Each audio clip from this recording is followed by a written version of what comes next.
Hello friends, welcome back to the new video. In this video guys, we are going to talk about how to disconnect headphone to our Realme phone. Guys, you want to disconnect this headphone to your phone, so guys you can disconnect. And guys, now let's see how to disconnect headphone to our Realme phone. In this video guys, I am going to show you how can you disconnect this headphone to your Realme phone.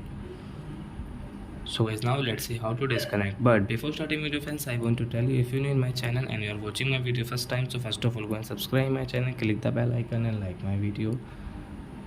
So friends, now first of all open your phone setting to disconnect this headphone, and as you can see guys, this Bluetooth setting. So guys, tap here. As now you can see guys, we have connected this headphone board. So right side guys, you can see this icon. So guys, tap here, and as you can see your disconnect option. So guys, we will click on disconnect. So guys, this headphone will disconnected. So are you friends, you have understood how to disconnect headphone to our Realme phone device? So that's it guys, thanks for watching. Now we will meet our next video with new topic. Before going please go and like my video friends. Bye bye friends.